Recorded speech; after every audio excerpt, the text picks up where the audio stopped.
dijelasin di sana belum? Udah, tapi kayak Udah nih. udah Mas Fatih, tapi nggak ada ininya, jadi kayak nggak terbayang-bayang. Kalau aorta itu kan ada, jadi arteria subclavia sama intercostalis posterior. Itu kalian diingat aja. Kalau yang subclavia itu nanti thoracica interna bakal ke bawah. Sementara yang intercostal cervicalis yang ini, yang di atas ini, itu tuh bakal mengkoskualisasiin yang di atas. Misalnya yang di posterior 1-2, atau intercostalis suprema. Jadi kalau misalnya arterinya itu di atas, biasanya itu cabangnya dari truncus cervicalis ini.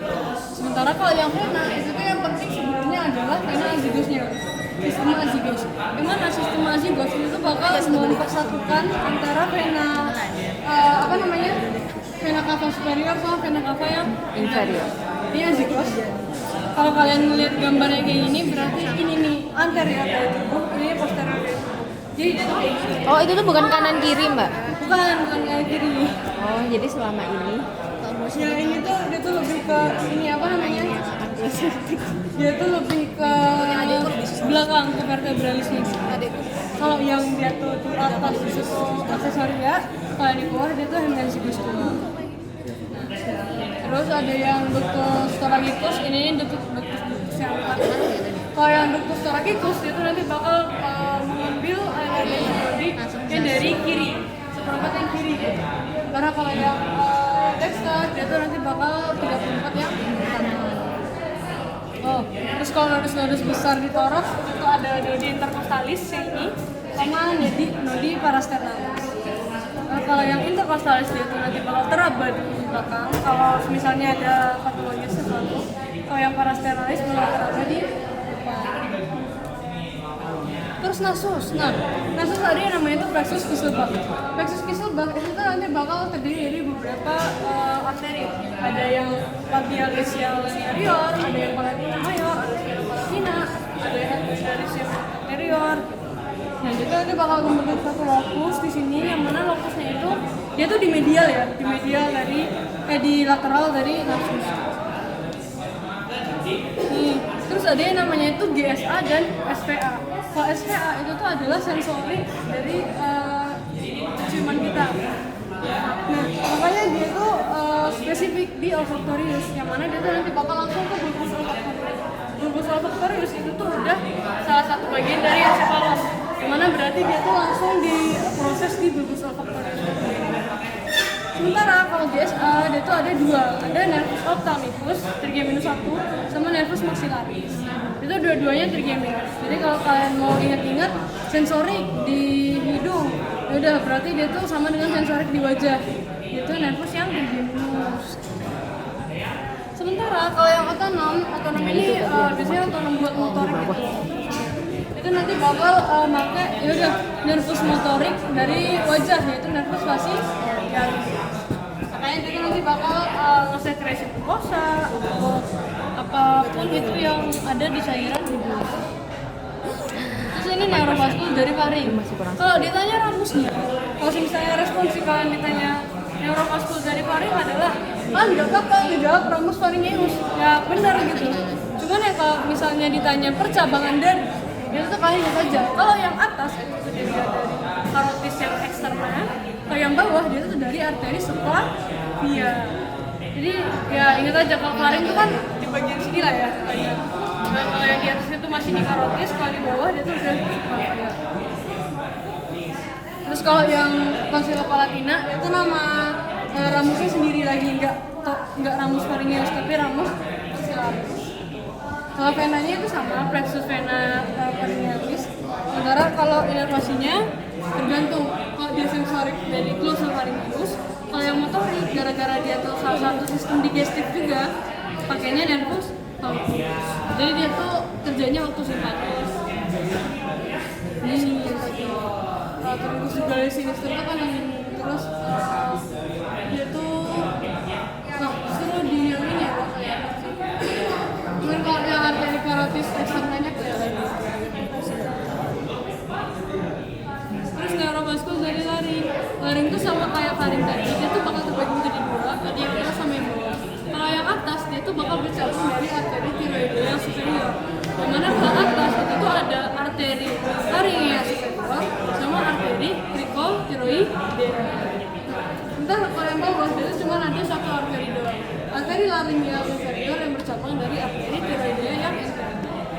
Kalau venanya ini nggak terlalu penting sebenarnya, dibayangin aja kalau misalnya dia superior berarti kan lebih dekat sama jugularis. Sementara kalau dia yang inferior dia lebih dekat sama bronchosifiliar.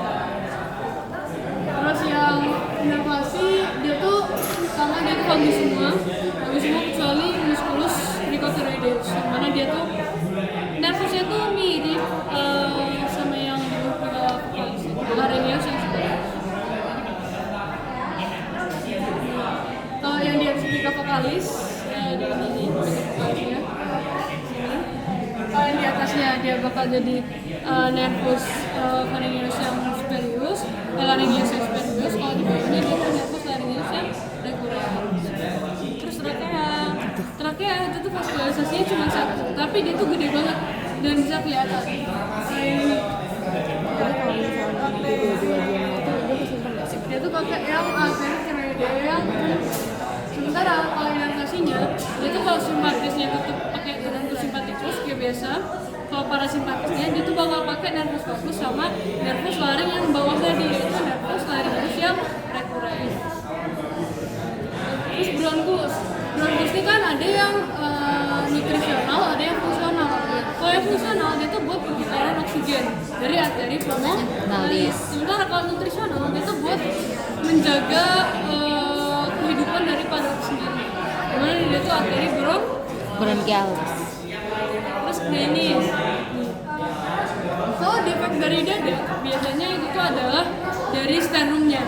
Sternumnya itu nanti bakal ngebawa cartilagocostenya itu tuh antara ke dalam banget atau keluar banget. Kalau ke dalam banget itu bakal jadi funnel chest. Kalau keluar banget itu bakal jadi pigeon chest. Kalau misalnya barrel chest itu semuanya semua lapang dadanya itu bakal mengembang.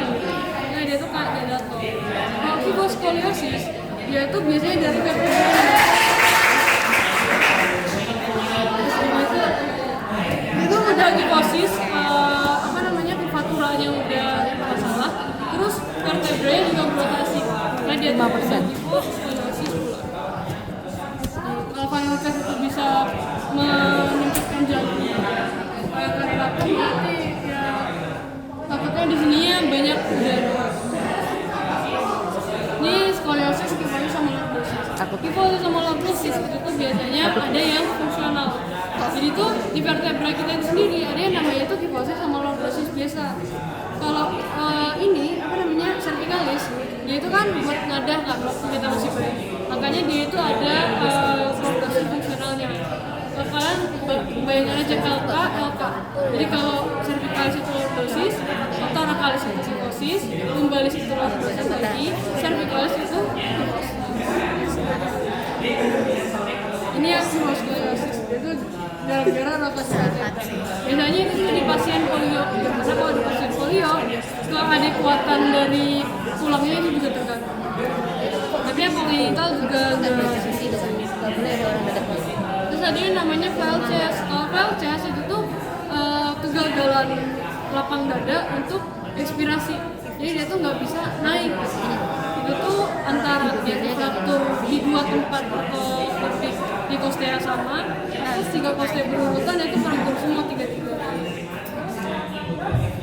Terus nasus ada deviasi fibrasi, ini tuh biasanya kongenital, benar emang growth hormone-nya yang beda gitu. Kalau sinusitis dia tuh inflamatori, jadi dia tuh inflamasi terus memproduksi mukus yang berlebih, makanya hidungnya jadi marah. Terus ada epitaksis. Epitaksis ada yang anterior, ada yang posterior. Kalau yang anterior itu dari plexus kisubak, yang mana dia tuh biasanya bakal menetes, terus dia tuh mengalir. Yang inilah, yang terlalu hardcore banget lah. Itu masih bisa dilakukan. Sementara kalau yang udara itu plexus atrofnya itu bakal merembes